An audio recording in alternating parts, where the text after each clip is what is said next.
प्यारे बच्चों, स्वागत करते हैं आज की क्लास में। आज की क्लास में सीखेंगे यूज ऑफ शुड।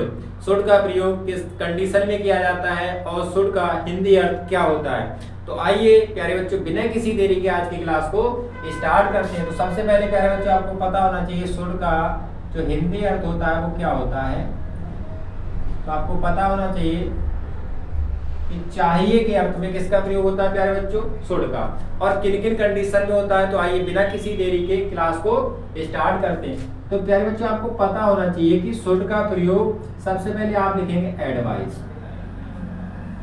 यहाँ पर वाक्य के अंत में क्या दिया, चाहिए दिया है, और उसका जो अर्थ है, जो सेंस है वो क्या है, एडवाइस का है, या आप कह सकते हैं प्यारे बच्चों किसका, सजेशन का है। ठीक है, किसका है, सजेशन का, यानी किसी सुझाव का। तो इस कंडीशन में आप किसका प्रयोग करेंगे, शुड का प्रयोग करेंगे, और अंत में क्या आना चाहिए, चाहिए आना चाहिए। तो आइए बिना किसी देरी के एग्जाम्पल के माध्यम से सीखते हैं। आपके सामने लिखा बहुत ही प्यारा सा एग्जाम्पल, देखते हैं क्या लिखा है कि हमें, क्या लिखा है, हमें अपने माता पिता की आज्ञा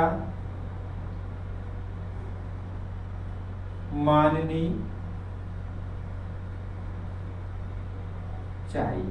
ठीक है प्यारे बच्चों, क्या लिखा है अंत में, चाहिए लिखा है। ठीक है, तो और इसमें क्या दिया, एडवाइस दिया या सजेशन दिया, यानी आपको सलाह दी गई, आप सुझाव मान सकते हैं। तो उस कंडीशन में आप किसका प्रयोग करेंगे, चाहिए के लिए शुड का प्रयोग करेंगे। तो प्यारे बच्चों, आपको इतनी भी जानकारी होगी कि आप किसी सेंटेंस को हिंदी से जब इंग्लिश में ट्रांसलेट करते हैं तो हिंदी में जो हमारा सेंटेंस लिखा होता है तो सबसे पहले क्या लिखा होता है, कर्ता, उसके बाद क्या लिखा होता है, कर्म, ठीक है, और उसके बाद लास्ट पे क्या होता है, क्रिया।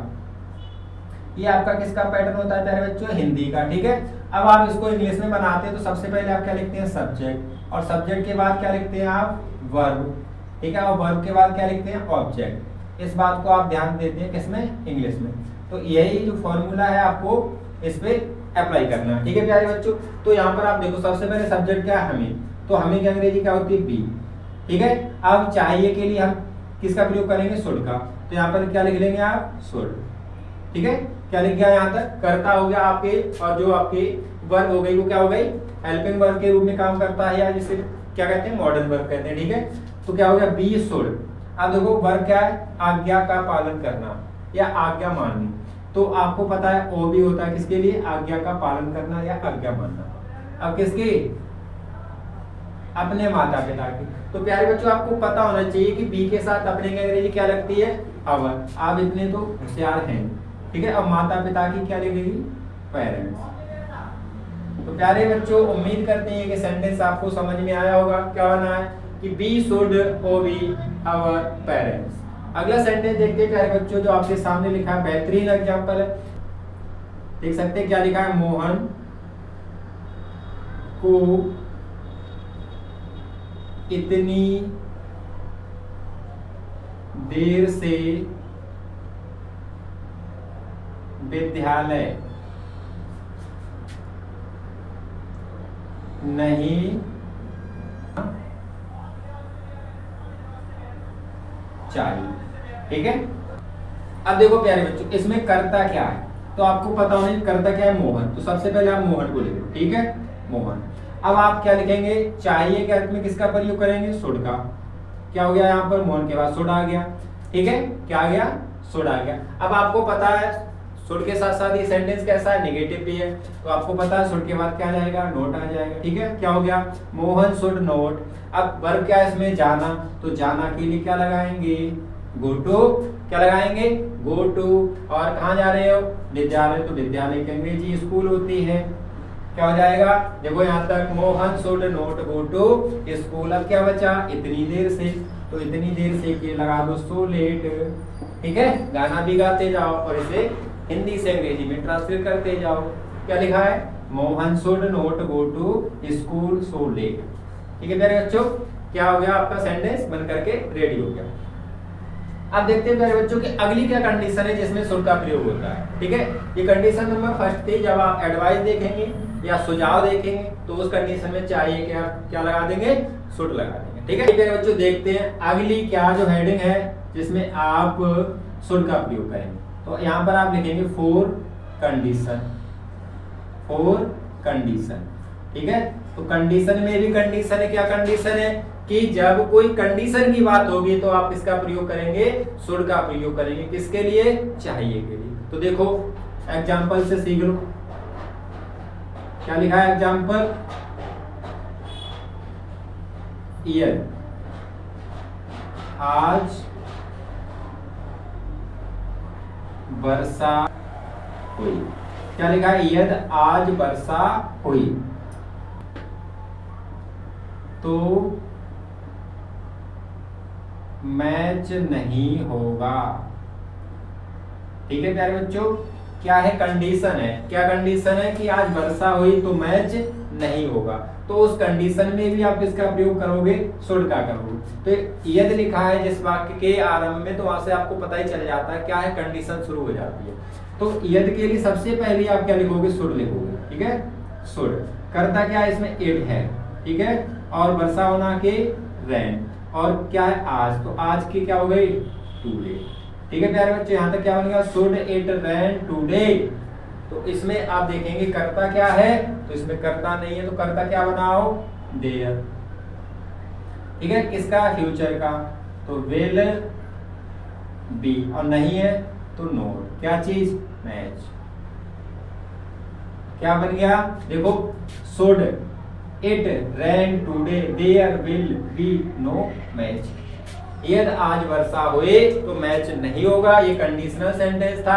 कंडीशनल सेंटेंस में चाहिए लिखा है या नहीं लिखा है आप पहचानेंगे।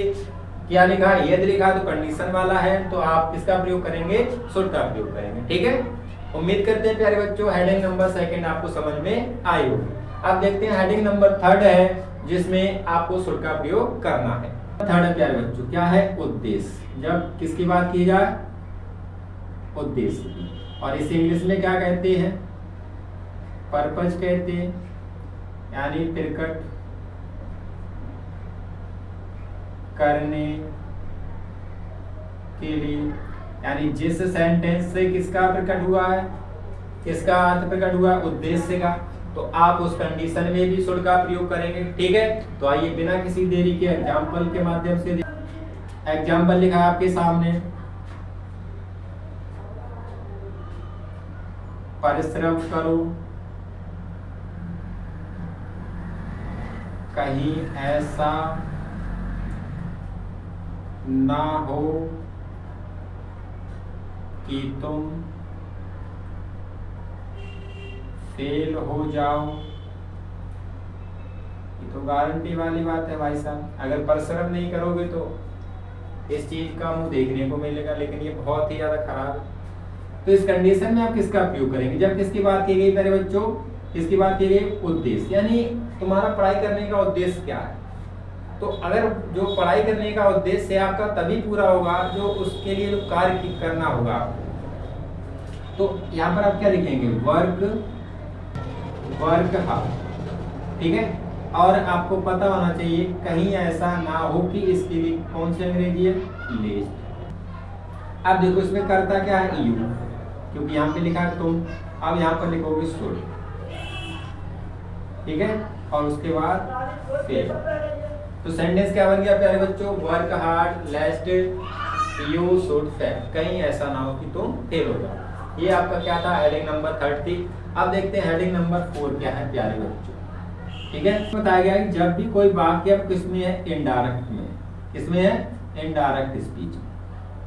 तो आपने डायरेक्ट और इनडायरेक्ट पढ़े होंगे, तो आपको इसको समझ में आसानी से आप समझ लेंगे। देखो एग्जाम्पल है आपके लिए सामने, यहाँ पे लिखा है मैंने